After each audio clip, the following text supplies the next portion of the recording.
Okay, we'll start with this. An Instagram story by way of reigning WBA junior middleweight champion Terry Harper, very svelte, very fit, stating quite plainly, growing nicely into the 154-pound division, I'm staying here. That's the opposite of what I thought would happen. I didn't think Terry would stay at junior middleweight very long because this is a fighter who used to campaign at 130 pounds. You can imagine the breath of fresh air it is for Terry, not having to cut all the way down to 130, 135. I guess the saving grace for Terry is that she's still very young. Feels like she's been around forever, given the solid fighters and great fights that she's already had, but she's only 26 years old. She doesn't even have 20 fights. Sporting a professional record of just 13 wins, 1 loss, 1 draw, 6 knockouts. It feels like more, I know. I think that has a lot to do with Terry Harper consistently facing solid fighters,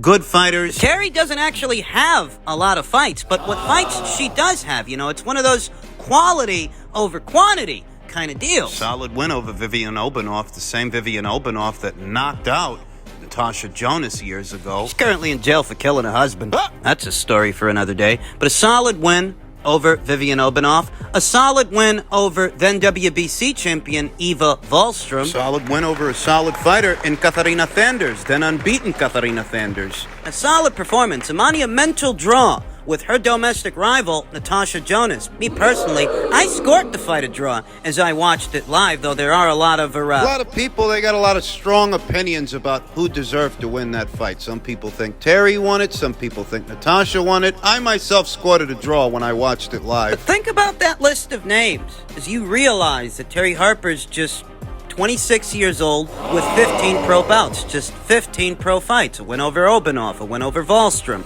a win over Sanders, a monumental draw with Natasha Jonas. A more recent decision win over Scotland's WBA champion, Hannah Rankin, a naturally bigger woman than Terry Harper. She was certainly more experienced at those weights than Terry was, though you'd never know it if you saw the fight. Terry Harper, she was dominant. She says she's staying at 154 pounds. And I reiterate, when she first moved up there, took that leap of faith, that's hardly what I expected. I expected that, look, even if she wins the belt, she'll hold on to it for a while, but she'll move down. She'll move back down to a more... She'll go to welterweight or junior welterweight. It's what I was expecting at first, but that's not what the reigning WBA champion is saying here and now. In spite of Natasha Jonas not being receptive to a rematch with her, what would be an undisputed junior middleweight title fight, Terry's saying she's still staying at 154 pounds. And I wasn't expecting that. Femke Hermans is coming off a career-best performance opposite the ring, then unbeaten Canadian Olympian Mary Spencer. Is it possible that we get a Terry Harper versus Femke Hermans fight at 154 pounds? If you saw how Femke looked opposite the ring, Mary Spencer, the very statuesque Mary Spencer, that would be a solid scalp and a solid win for Terry Harper if that fight were to get made. Yet another viable option, another possibility is a showdown with Cecilia Brækhus, the welterweight division's undisputed champion for a very long time. Cecilia, like Terry, very recently moved up in weight, and she's campaigning as a junior middleweight. That's a fight that would have a decent profile, and if I'm being honest, it's a very winnable fight for Terry Harper. Time is on Terry Harper's side. Lest we forget, she's only 26 years old. Many good years left, whereas Cecilia's in the twilight years of her career. One last hoorah, one last title run. I'm sure she'd be receptive to a fight with Terry. Well, as stated, I didn't think Terry would stay up there at junior middleweight. Not if she couldn't get Natasha Jonas in the ring for a second time, and it doesn't look like she can, but she's still staying. All sorts of talks about Natasha Jonas defending her titles against Clarissa Shields. Doesn't look like she's going to be fighting Terry Harper anytime soon, if ever again at all, but Terry insists she wants to keep campaigning as a junior middleweight, so we'll see what this year holds for the newly crowned WBA junior middleweight champion. Terry Harper. Big thank you to everyone who was in attendance, everyone who tuned in, everyone who was posting, tuned in on BT Sports, Top Rank, ESPN, social media. Appreciate you all. Pure appreciation. Good. I'll be back. That was Anthony Yarde post-fight on the heels of his Good fight. performance opposite the ring, Artur Beterbiev. He lost the fight, but in many ways his stock did go up. Post-fight, he was quoted as saying, he said, he being Artur Beterbiev, as a pro, that's the hardest fight he's had. He goes, now is his time. Too much experience. For future, you. I don't care what another man says. I care about what girls say about me. I'm only joking. Artur's got a sense of humor. A lot of those Eastern European guys do. Artur Beterbiev stated it was a good decision. He needed his team. He's a fighter. The coach has to feel his fighter. When he needs to stop, he knows better. I don't want to kill someone. I just want to win. And he did. As I expected him to, though. Anthony Yarde, he really did give a great account of himself. And in many ways, even though he lost, his stock went up. It's not dissimilar from what we saw after Golovkin versus Jacobs, where even though Jacobs lost the fight, lost the decision, the show that he put on and what he gave. I said it in my previous video. In this sport, it's all about what you give, in victory or defeat. It's about what you give.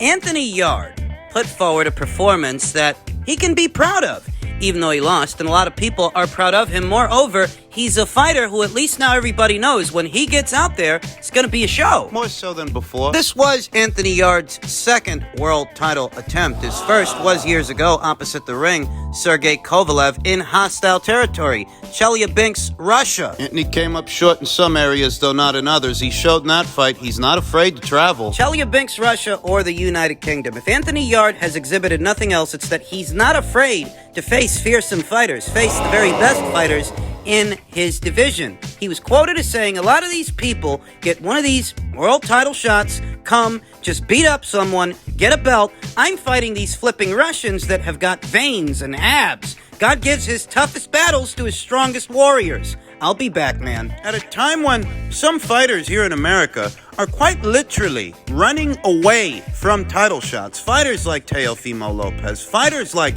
Jose Ramirez. If they wanted to, if they really wanted to, they could fight Regis Prograis for his WBC title, but they don't want it bad enough. Anthony Yarde did, so much so, he took on two fearsome Russians, two fearsome punchers. 2 times in 2 fights that he wasn't favored to win. But he did it anyway. He says that he'll be back, and I believe him. First order of business has to be some R&R for Anthony. You have to appreciate that Anthony Yarde, who doesn't come from some deep amateur background, he wasn't Team GB or anything like that. He's stepped into the fire more than once. The audience, the boxing community at large, especially the postmodern one, they appreciate that perhaps more than some people realize. It's not about unblemished records. It's not about protecting your O or... More than anything, people pay to see a show. You consider that Joshua Buatsi, Matchroom's light heavyweight prospect, Matchroom's light heavyweight contender. When you consider that he comes from a deeper amateur background than Anthony Yarde does, yet Anthony Yarde's the one who's already challenged 2 fearsome fighters, 2 fearsome champions for their belts, whereas Joshua... The best guy that he's fought is a domestic level guy in Craig Spider Richards. It's not a knock on Craig Spider Richards, by the way. I'm just saying that Joshua Buatsi, given his amateur background, you would think that he'd be further along in his career by now. You would have thought that he would have challenged for an alphabet title already, yet it's Anthony, who doesn't have the deep amateur background, that's out here facing the Lions, the Tigers, and the Bears at 175 pounds. The audience, they appreciate that, and I reiterate, they appreciate it more than perhaps some people realize. I feel like moving forward, maybe Anthony Yarde has in some ways become the A-side fighter to any other UK light heavyweight. The A-side to a Craig Spider Richards, the A-side to a Joshua Buatsi, the A-side to a Callum Smith. I mean, I feel like it's safe to say that. At minimum, he doesn't take a back seat to any of them. Still a bubbling light heavyweight scene over there in the United Kingdom.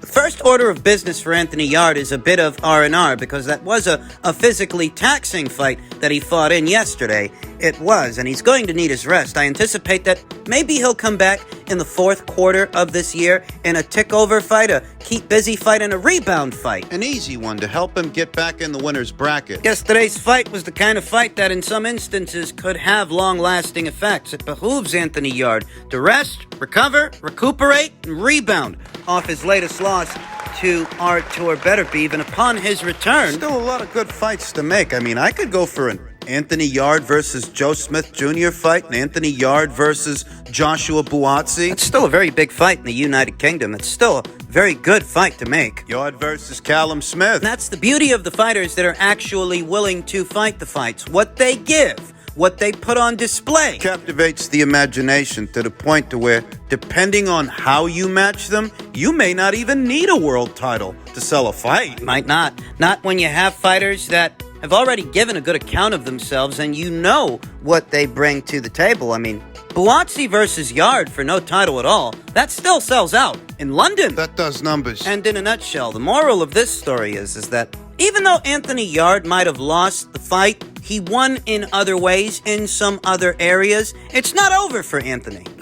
Still more money to make. And just in keeping with the theme of all things light heavyweight, we know that Carl Moretti is going to make a play to do the Beterbiev versus Bivol fight sooner rather than later. But in the event that things don't work out, in the event that Artur doesn't end up sharing the ring with Dimitri in his very next fight, Callum Smith is in the queue, per the WBC's president, Mauricio Suleiman, who previously stated that Artur Beterbiev will be ordered to defend his WBC, IBF, and WBO light heavyweight world titles versus his mandatory Callum Smith next. If they don't do the deal with Dimitri, he's there. He's ready. And former champion turned analyst Tony Bellew stated, he being Artur Beterbiev, he's tailor-made for Callum Smith in my humble opinion. I don't know why I'm so confident in this. I just see such a perfect clash, and Callum's catch and counter style, doing Beterbiev and doing it quickly as well. Time will tell. I want to make this abundantly clear. While I don't mind Beterbiev versus Smith, no other fight takes precedence over Beterbiev versus Bivol. It's the only fight to make it light heavyweight as far as I'm concerned. Though if the powers that be fail to get that fight over the line, Tony's saying he likes Callum Smith's chances. I don't. I think Artur Beterbiev stops Callum Smith. That's what I think. You know, we saw what a bit of pressure did to Callum opposite the ring. John Ryder and Canelo Alvarez. Smaller, stumpier fighters with a lower center of gravity that have to close the distance in order to get off their punches. Callum Smith was unable to keep those fighters at the end of his jab. And I don't think he'd be able to keep Artur Beterbiev at the end of his jab. You heard Tony Bellew make some mention of Callum Smith's catch-and-shoot hooks, his catch-and-shoot style, mid-range to inside. But I'll tell you something, I don't think for a second he'd dominate the action in the pocket. I don't think mid-range to inside, Callum Smith. He'd get dominated in the pocket. Callum's got one or two advantages, that he's taller than Artur Beterbiev, somewhat longer, his extremities. And he is a few years younger than Artur Beterbiev. You know, in spite of all that catch-and-shoot stuff, my humble opinion, Callum Smith's best punches are his straight punches when he can get full extension on that arm and really drive the shot. He's not completely defenseless mid-range to inside, but at his best, He does his best work when he's got room to work, when he's got room to throw, because he's such a tall, long, and rangy fighter. whereas Artur don't need as much room to work. You often hear me say that Artur, he shoots from the hip. His punches don't have to travel very far to find a home. And because he's a two-handed puncher who's got power in both hands, It's a lethal combination. short punches with a lot of mustard on them, they're hard to counter because they're short punches. The way I see it, I don't actually believe that Callum Smith could keep Artur Beterbiev out, keep him at the end of his jab. I think that jab would get countered. Countered over the top by a chopping right. Moreover, I don't think Callum Smith can win the battle of the jabs. I think Artur Beterbiev, he double and triple up on his own jab while he closes the gap, gets close to Callum, Busts him up like he busted up Marcus Brown. tack on the height differential. The Callum is, in fact, noticeably taller than Artur Beterbiev and longer. The body. You know that Artur's a body puncher. He's no stranger to putting some shots down there in a guy's breadbasket. I'd favor Artur Beterbiev to win that fight, I would. In the event that the Bivol fight doesn't happen, though, let's hope that it does. Carl Moretti's going to try to get the fight done. Good people at Top Rank, the good people at Matchroom. Let's hope they can work together to deliver this thing, because this is a better fight than that fight would be. And the tougher assignment for Artur Beterbiev, I think. Dimitri Bivol, he's a craftier boxer, more nuanced and more streamlined than Callum Smith. Fresh a set of legs on Dimitri to manage the distance. You need in and out game for a guy like Artur Beterbiev. You can't just spend the majority of the fight moving lateral and backpedaling like Marcus Brown did, because eventually you're going to get worn out, you're going to get run over. And at the same time, you can't just opt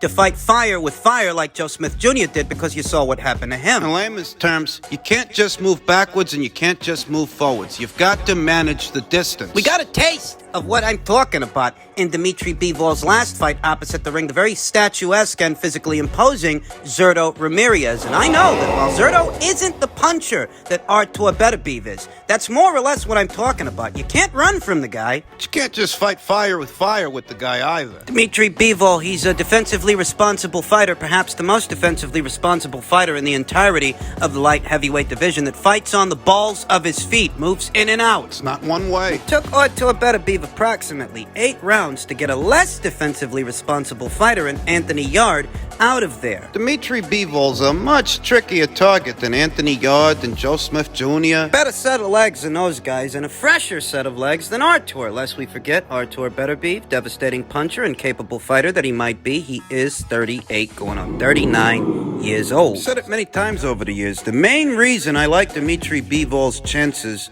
against Artur Beterbiev is because he's a fresher, more well-preserved fighter that isn't as injury-prone as Artur. And the Boo Birds, they've already started up with their little gripes and their little theories that Dmitry is somehow aging out Artur Beterbiev. He's not aging him out. It's just the luck of the draw. It's just the way it is. Dmitry Bivol was already pursuing this fight before last year, and it was Bob Arum that poured cold water over it. In 2021, that was the story. Bob Arum poured cold water on that fight on the premise that Dmitry Bivol was boring. This was before he beat Canelo Alvarez and before he became the most recognizable fighter, the most recognizable champion in the men's light heavyweight division. You want to blame somebody for this? Blame Bob. He's the one that wanted to wait. I've been saying it for years. They need to do this fight for Artur sooner rather than later because time isn't on his side. And it's not because Dmitry was aging him out. It's because Bob didn't want to have to work with Eddie. So spare me your fanboy narratives, all right? People at Top Rank have finally come around to the idea that this fight